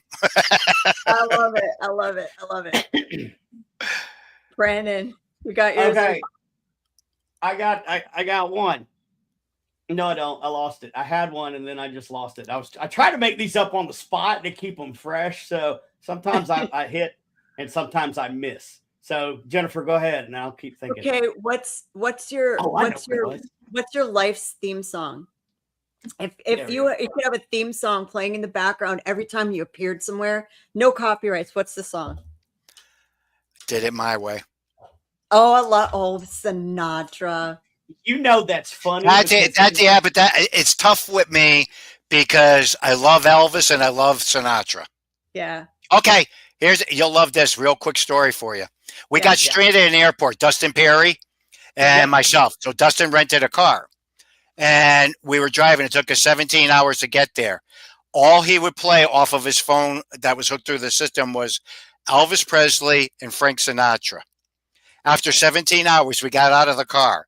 And I stood there and screamed. I said, if I ever hear another Elvis Presley or a Frank Sinatra song, I'll kill somebody. And everybody fell out laughing. But again, no, it would be, that would be it. Oh, I love good Sinatra. Okay, and I'm going to do the one more funny question, and then I'm going to ask you a question to take us out on. So, what actor would play you in your biographical movie? You could pick anybody, living or dead. That would be Keanu Reeves. I love that pick. Good one. Do you know I love that movie. I can't wait for number 2 to finally come out. They said he agreed to finally do it. But when I first watched that movie and everything, I just sat there and went, man, this freaking character is an awful lot like me. Really? Awful. Yeah. And it was just watching him and everything, because I used to smoke and, I quit. But again, it's just watching some of the things he would do and the batshit crazy stuff he would do. That was like me, because a lot of times my uncle would yell at me, "You're out of your freaking mind." And don't do stuff like that. Again, I always thought that would have been a good person. That's perfect. What a great pick. If you ever meet him, my friend who used to live in our little apartment complex worked on movies with him, and his nickname is Kiki. Is it? Yeah, you should say, "Hey, what's up, Kiki?" I will. What I do know about him is from a mutual friend that was good friends with somebody with him. He's a very down to earth person. Yep. There's no frills and chills about that guy. Nothing. He don't even live like he just lives like the rest of us. And but I don't know. I thought he'd make a good Johnny Zappas character. I think so. I love it. And for the viewers, what movie are you talking about? Constantine. Yep. Yeah. The movie Constantine. If you haven't watched it, I freaking love that movie. I love it. Yep. Love it. Okay. Very not his normal character. We'll go a little bit deeper. Of all the knowledge that you have gained in all of your decades of paranormal investigating, what is the one piece of advice you would give to somebody who is brand new starting out in the paranormal? To pay attention to your surroundings. Stop worrying about getting a freaking TV show, because they're all dead in the water now anyways. Again, the key factor with our work today is so much of getting into the trenches is gone. People feel they don't need to get in there. They can watch the TV shows or do this or do that and not get involved with it, and end up getting themselves involved with major, situations. Right. And today, again, we're in a different world. These people get themselves involved with a lot of legal problems. I've dealt with so many different researchers, and they go, "Well, we didn't know." I go, again, because you're not taking the time to learn. You have to learn your basic fundamentals. You're walking into a person's home. Think about what you're doing. They don't know you. You don't know them. Right. So again, people today there's a lot of that is gone. A lot the basics 101 aren't there anymore. So No, they're not. you can't That's fix good. it. There's no way to fix it now because it's like a train out of control. Yep. And Again, reason for the Paracon. This is where we dial you. This is where we dial you back in, right? This is where we say you have fundamentals. Here are the fundamentals. You don't know where to get them. Here's where to get them. Listen. You got it. Listen to what we are saying. This is why you came here. And so the final question that's going to take us out, and I'll just say it in its basic form, and then I'll expand real quick. The question is, are you happy? And let me expand. See, of all the negativity and all of the crap and the drama that you have dealt with and are dealing with and may deal with in the future, how do you stay truly happy? My life has always been totally separated from the supernatural and the paranormal. I know I've been, gifted probably one of the most coolest lives you could ever get involved with. My wife and I have been together for, it's before Jesus Christ was around, got 3 kids, 3 grandkids. My success didn't necessarily come from just being in the paranormal field. I worked in the pharmaceutical field for 30 plus years till everything downsized. And I feel very blessed. I feel very good within my skin, within my life. But that took a lot of building. That took a lot. I was no different when I was younger than everybody else. When Haunted Collector first came out, and I would start reading some of the things people would post, we were on a bus, and everybody kept saying, don't read these things, don't read these things. And I'm like, what do you mean, right? So I started reading some of these blogs and things. I mean, just ripping everybody apart on the show. I was a major thief. I was stealing grandma's jewelry. I mean, and I'm sitting there and reading all this, and it was a bus with the whole production company every day. And you have to know me well enough to know I'm like, this mother effer who don't even freaking know us, this talking about my kids, talking about Cano, talking about Jen. Who you a frick you are? You don't know. I want to post. They go, you can't post, John. You can't go back. You can't. Yeah, that killed me more than it. But again, with all of that and watching it and seeing it, watching what Ed and Lorraine went through right from what they all went through the years before The Conjuring and everything else, it helps to form you and helps you to understand some of the stuff. Because somebody could walk up to me, and people do that, and say all kinds of mean and rotten things, and I go, well, that's your opinion. And I could walk away. Mm-hmm. I know what I've accomplished. I've known what I've done. Screwed up in my life just like everybody else. I'm no different. I don't walk on water, never did.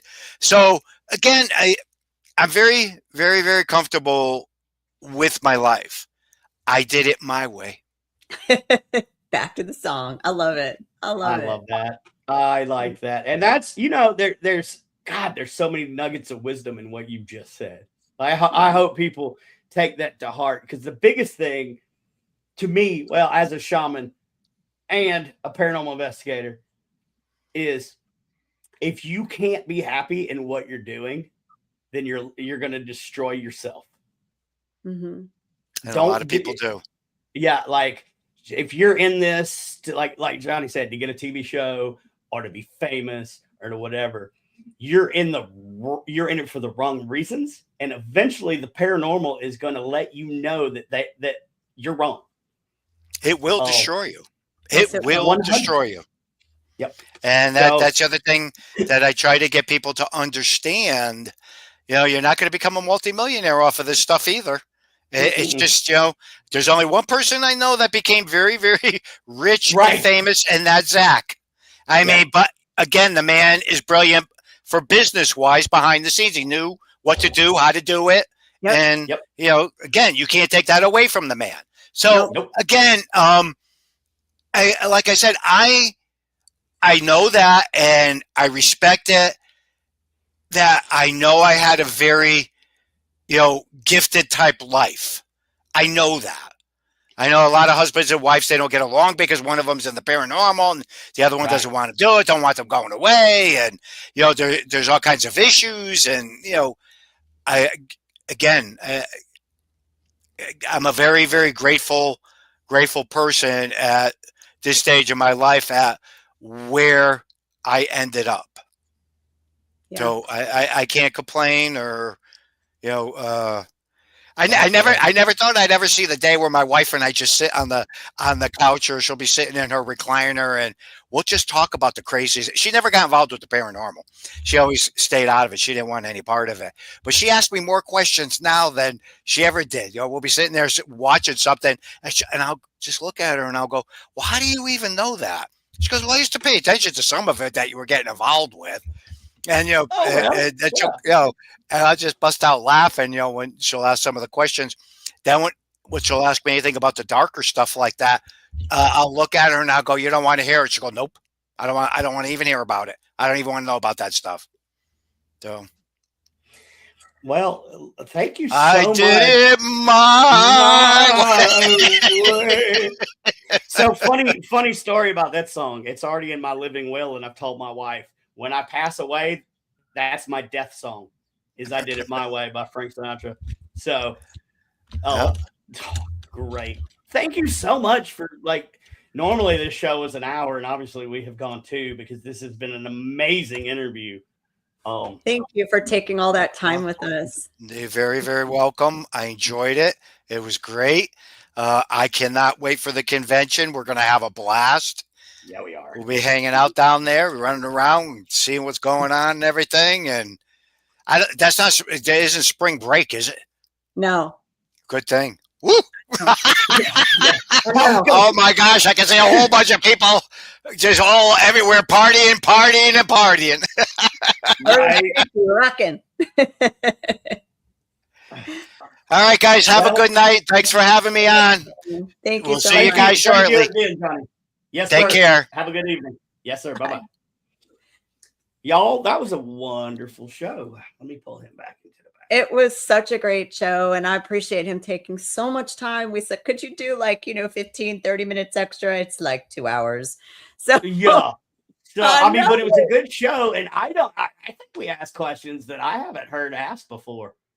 So I think we did. I learned some stuff. I don't think he would have stayed if we were. You know what I mean? No, he would have probably said, "Go fuck yourself." Yeah.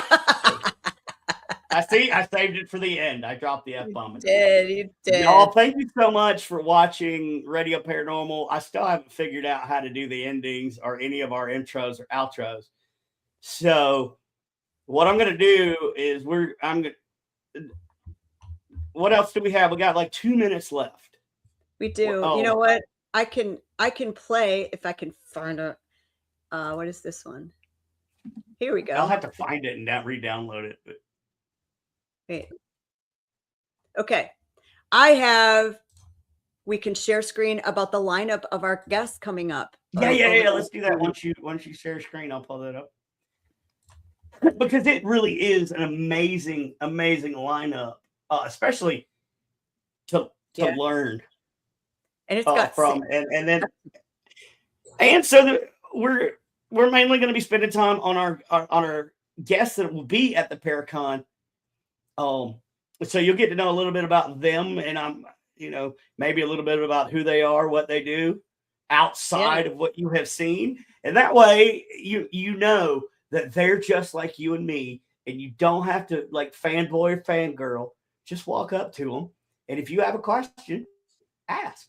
If you need to know something, ask. Yeah. Ask them. All right. Tell me when. All right, good. Here we go. And go. Look at all this.